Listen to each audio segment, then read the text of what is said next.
जय हिंद दोस्तों।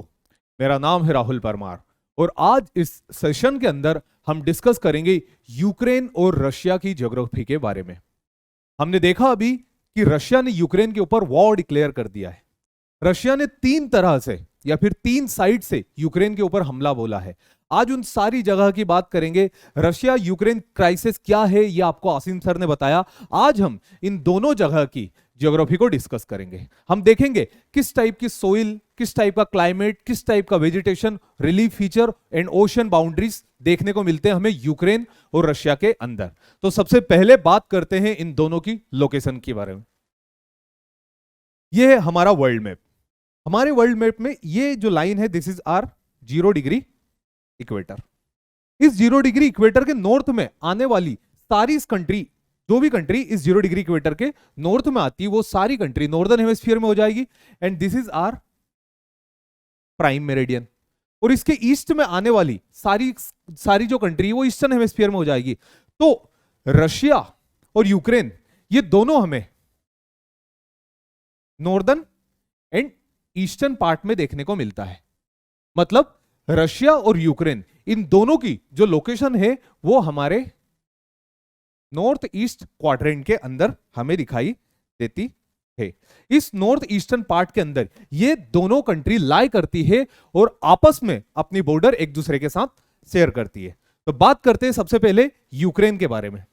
यूक्रेन की ज्योग्राफी के अंदर हम क्या देखेंगे, वहां के रिलीफ फीचर्स, यूक्रेन का स्ट्रक्चर, वहां की वाटर बॉडीज और वहां का क्लाइमेट। तो स्टार्ट करते हैं सबसे पहले यूक्रेन के स्ट्रक्चर के साथ साथ।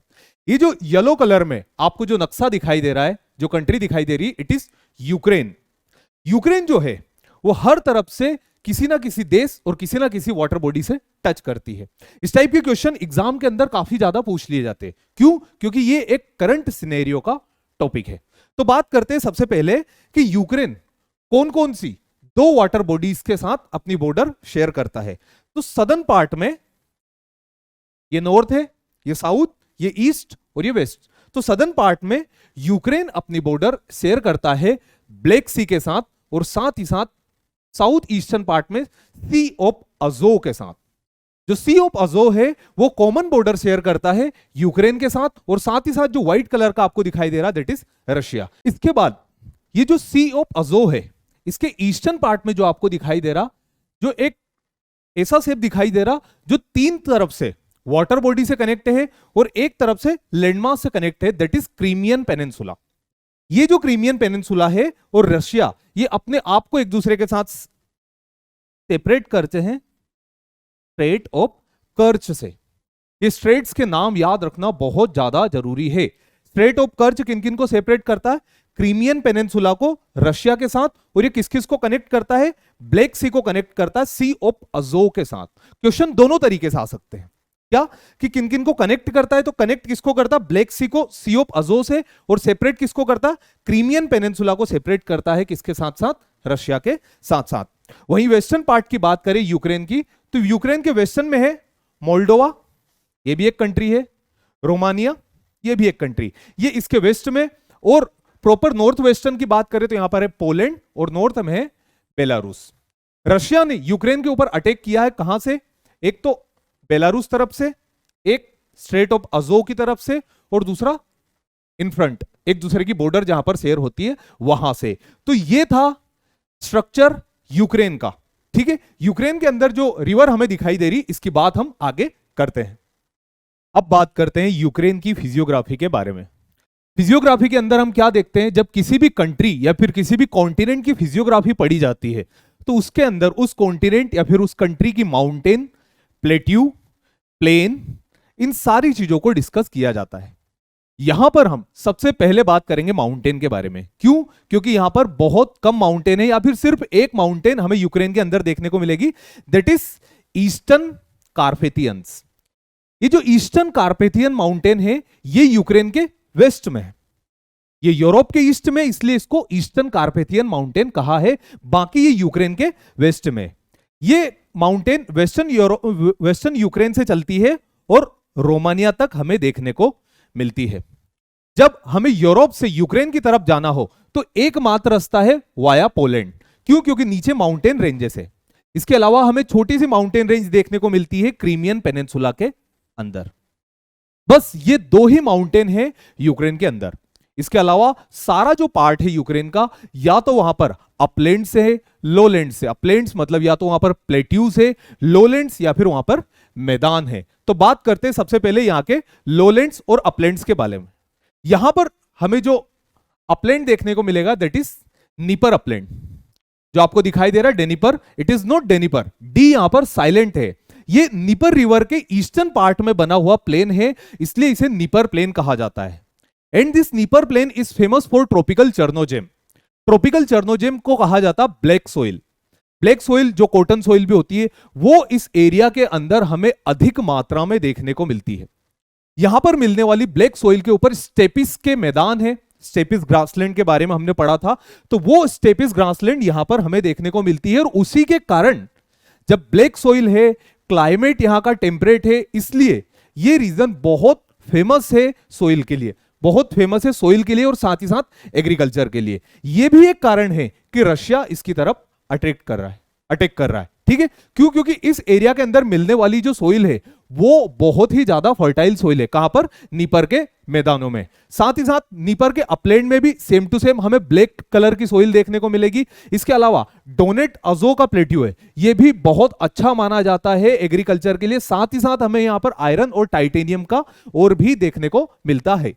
पोलेशियन लोलैंड्स जो है ये पोलैंड से टच करते हुए यूक्रेन की तरफ हमें दिखाई देते हैं। ये जो पोलेशियन लोलैंड्स है यही एक पार्ट है जहां से यूरोप के थ्रू हम यूक्रेन में आ सकते हैं।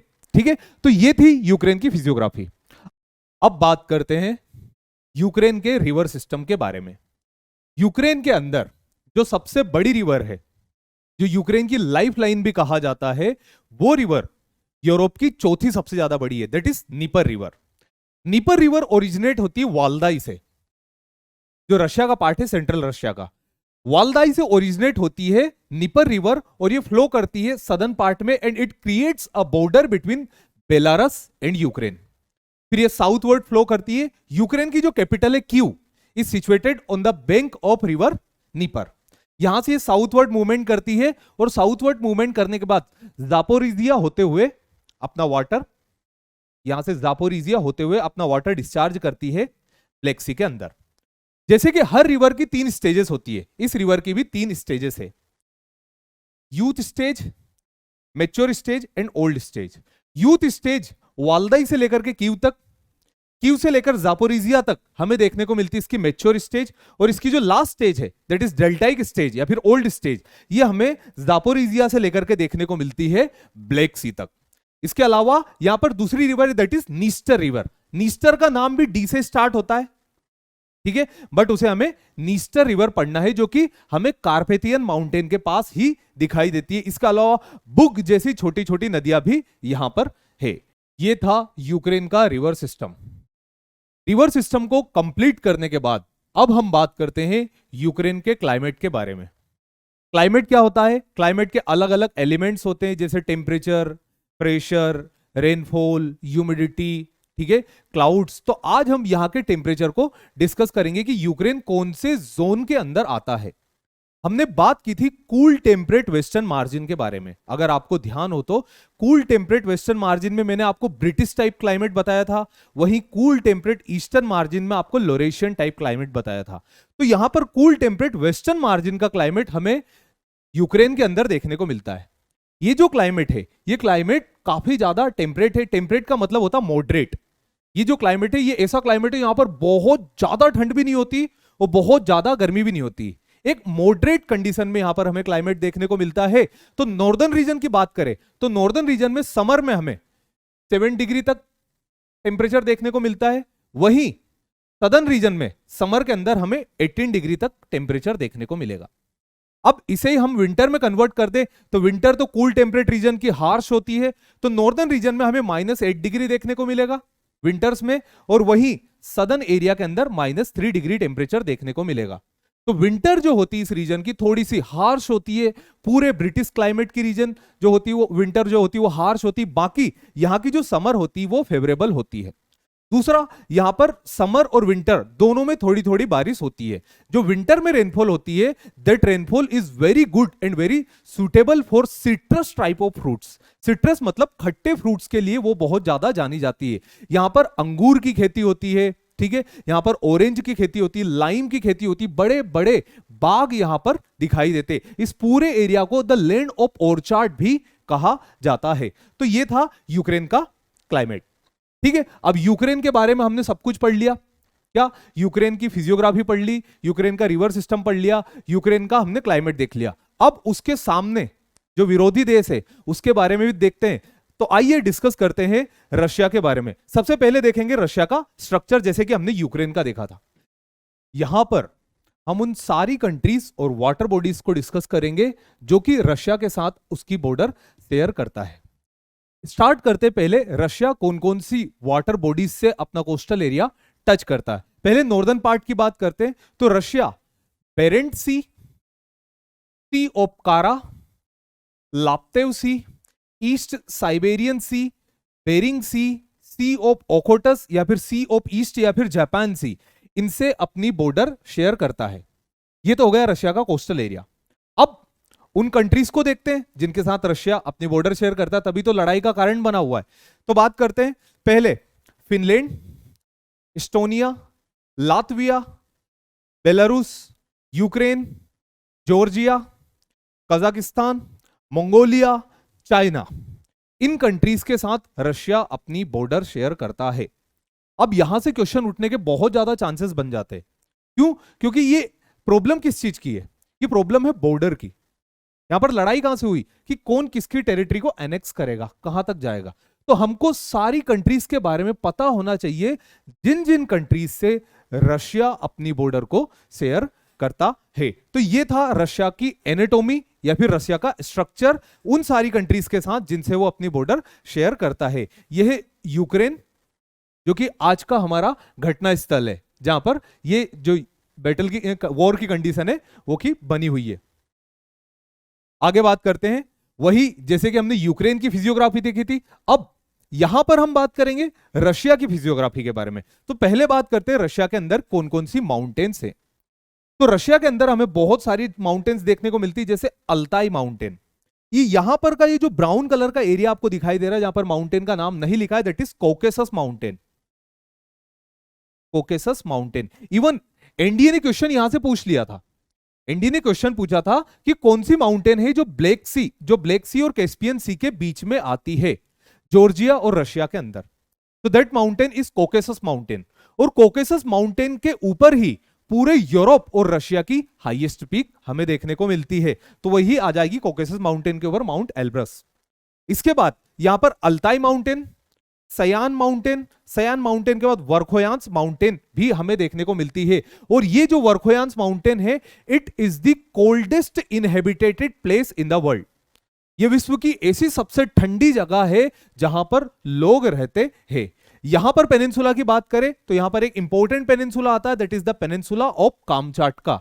इस कामचाटका के पेनिनसुला के दोनों तरफ से कोल्ड करंट्स चलते हैं। ये इतनी बड़ी टेरिटरी है रशिया की, पर बेटा पूरा का पूरा जो रशिया है या फिर ज्यादातर जो रशिया है वो हमें इस वाले पार्ट के अंदर देखने को मिलता है। बाकी जो सारा पार्ट है ये कोल्ड बैरन लैंड के अंदर आता है। यहां पर अगर हम क्लाइमेट की बात करें जैसे हमने वहां की थी, तो क्लाइमेट के अंदर देखा जाए तो रशिया के अंदर हमें बहुत सारे क्लाइमेट देखने को मिलेगी। जाहिर सी बात है, क्यों? क्योंकि ये कंट्री भी बहुत ज्यादा बड़ी है। यहां पर हमें लोरेशियन टाइप क्लाइमेट देखने को मिलेगा, यहां पर हमें ईस्ट चाइना टाइप क्लाइमेट देखने को मिलेगा, बीच में हमें स्टेपिस टाइप क्लाइमेट देखने को मिलेगा, यहां हमें साइबेरियन टाइप क्लाइमेट देखने को मिलेगा, और वेस्ट में कौन सा क्लाइमेट देखने को मिलेगा? हमें cool temperate western margin type के क्लाइमेट हमें देखने को मिलेंगे। अब ये जो पार्ट है, ये पार्ट एकदम स्पार्सली पॉपुलेटेड एरिया है। रशिया वर्ल्ड की लार्जेस्ट कंट्री है, नो डाउट, बट रशिया की पॉपुलेशन डेंसिटी की बात करें तो इट इज ओनली 9% पर स्क्वायर किलोमीटर एरिया। सिर्फ और सिर्फ यहां की पॉपुलेशन डेंसिटी कितनी है? 9 लोग रहते हैं 1 स्क्वायर किलोमीटर के एरिया के अंदर। यूक्रेन की बात कर लेते हैं, वहां पर 35 लोग रहते हैं। यूक्रेन में 1 किलोमीटर स्क्वायर एरिया के अंदर 35% रहते हैं, वही यहां पर रशिया के अंदर 9 हमें 1 किलोमीटर स्क्वायर एरिया के अंदर देखने को मिलते हैं। मतलब रशिया के पास एरिया ज्यादा है बट रशिया के पास पॉपुलेशन कम है। यह भी एक कारण है कि रशिया यूक्रेन की तरफ अटैक कर रहा है। क्यों कर रहा है? क्योंकि यूक्रेन के कई सारे लेबर्स रशिया के अंदर काम करने आते, यूक्रेन का कई सारा इन्वेस्टमेंट रशिया के अंदर होता, और अगर यूक्रेन नाटो का मेंबर बन गया तो क्या होगा? वो सारे लोग रशिया की तरफ नहीं आएंगे। क्यों नहीं आएंगे? क्यों? क्योंकि वो सारे डेमोक्रेटिक कंट्रीज की तरफ मूव करेंगे, ना कि सोवियत या फिर सोशलिस्ट रशिया की तरफ। तो इसलिए भी रशिया चाह रहा है कि ऐसा ना हो। ठीक है, तो रशिया के जितने भी ज्यादा लोग हैं वो रशिया के वेस्टर्न पार्ट में है। और इवन यूक्रेन की बात करें तो ये जो यूक्रेन की बॉर्डर है, इस यूक्रेन की बॉर्डर के अंदर भी जो यूक्रेन के अलावा सबसे ज्यादा दूसरी अगर कोई पॉपुलेशन है दैट इज रशियन पॉपुलेशन। लगभग यूक्रेन के अंदर भी 17% जो पॉपुलेशन है वो रशिया की पॉपुलेशन है, जो कि रशियन बॉर्डर के पास हमें दिखाई देती है। अब रशिया के अंदर रिवर की बात करें तो रशिया की जो सबसे बड़ी रिवर है उस रिवर का नाम है लीना रिवर। ये जो रिवर है it is the longest river of Russia. इसके अलावा रशिया के अंदर एक और रिवर है दैट इज वोल्गो रिवर। वोल्गो रिवर जो है वेस्टर्न रशिया के अंदर हमें देखने को मिलती है, और ईस्टर्न रशिया के अंदर हमें लीना रिवर दिखाई देती है। अब रशिया के रूट की बात कर लेते हैं। अब देखो यहां पर बहुत सिंपल सी चीज है कि रशिया के पास बॉर्डर तो बहुत ज्यादा है, ये तो हमें समझ में आ गया। कोस्टल एरिया भी बहुत ज्यादा है। क्यों? क्योंकि कंट्री बहुत बड़ी है। अब रशिया या तो इस वाले पार्ट से सी ट्रेड करेगा, या इस वाले पार्ट से सी ट्रेड करेगा, या फिर इस वाले पार्ट से सी ट्रेड करेगा। बट मैंने आपको बताया कि रशिया की सबसे ज्यादा पॉपुलेशन इस साउथ वेस्टर्न पार्ट या फिर वेस्टर्न पार्ट के अंदर आती। स्पेशली पर्टिकुलर वे की बात करें तो साउथ वेस्टर्न पार्ट के अंदर सबसे ज्यादा पॉपुलेशन रशिया की हमें यहां दिखाई देती है। अब इस पॉपुलेशन के यहां होने के कारण रशिया को ट्रेड भी अपने साउथ वेस्टर्न पार्ट से ही करना पड़ेगा, और साउथ वेस्टर्न पार्ट मतलब यहां से रशिया ट्रेड करना स्टार्ट करता है। तो रशिया ट्रेड कहां से करता? सी ऑफ अजोव, जिसको हमने अभी डिस्कस किया था, सी ऑफ अजोव से ब्लैक सी, ब्लैक सी से sea of Marmara, sea of Marmara से एजियन सी, फिर मेडिटेरेनियन सी, और अपने सारे के सारे जहाज को जो स्ट्रेट ऑफ जिब्राल्टर के थ्रू जो यहां पर है इससे निकाल करके बाहर देता है वर्ल्ड के अंदर ट्रेड करने के लिए। अब रशिया का रूट कौन सा वो भी जान लेते हैं, हम सारी स्ट्रेट्स को डिस्कस कर लेते हैं क्योंकि ये इंपॉर्टेंट है। सी ऑफ अजोव और ब्लैक सी को जो स्ट्रेट कनेक्ट करती दैट इज कर्च स्ट्रेट। ठीक है, फिर ब्लैक सी को यहां पर आपको दिखाई भी दे रहा होगा, ब्लैक सी को सी ऑफ मरमरा के साथ जोड़ती है स्ट्रेट ऑफ बोस्फोरस। ठीक है, फिर सी ऑफ मरमरा और एजियन सी ये दोनों आपस में कनेक्ट हो पाते हैं डार्डनल स्ट्रेट के साथ। यहां पर मैप को जूम इन कर लिया हमने, जो हमारा ये ब्लैक सी और sea of Marmara strait of Bosphorus से कनेक्ट कर दिए, फिर सी ऑफ मरमरा को एजियन सी के साथ स्ट्रेट ऑफ डार्डनल के साथ हमने कनेक्ट किया है। ये वाला पार्ट है जिससे रशिया ट्रेड करता है वाया मेडिटेरेनियन सी। क्यों? क्योंकि रशिया का बेचारे का जो नॉर्दर्न पार्ट है वो नॉर्दर्न पार्ट लगभग साल के सारे महीने में बर्फ से ढका हुआ होता है, इसलिए उसको ये वाला पार्ट यूज करना पड़ता है। तो यहां पर हमने बात की रशिया की ज्योग्राफी के बारे में और यूक्रेन की ज्योग्राफी के बारे में। दोनों के बीच में वॉर जो है वो कंटिन्यू है। रशिया अलग अलग डायरेक्शन से यूक्रेन के ऊपर हमला कर रहा है। ये जो वॉर होते हैं एक टाइम के बाद खत्म हो जाते हैं। जो अपोजिशन के लीडर्स होते हैं वो हाथ मिला लेते हैं, बट उस बेटी का क्या जिसका बाप उस वॉर के अंदर था और शहीद हो गया? उस मां का क्या जिसका बेटा उस वॉर के अंदर था और मर गया? उस वाइफ का क्या जिसका हस्बैंड अपने घर लौटकर नहीं आया? तो ये जो वॉर है ये होते रहते हैं, बट यहां पर कीमत जो चुकाई जाती है वो छोटे छोटे सोल्जर्स की जिंदगी के नाम पर चुकाई जाती है। हालांकि वॉर तो ना हम रोक सकते ना आप रोक सकते, बट विश्व की सबसे अच्छी लड़ाई वही होती जो हो ही ना। सबसे सुखी देश वही है जो लड़ाई ही ना करे। बट ये टसल्स के अलग अलग कारण होते हैं। इस चीज के रिगार्डिंग आपको हमारे चैनल के ऊपर और फर्दर इंफॉर्मेशन प्रोवाइड कर दी जाएगी। तब तक के लिए जय हिंद।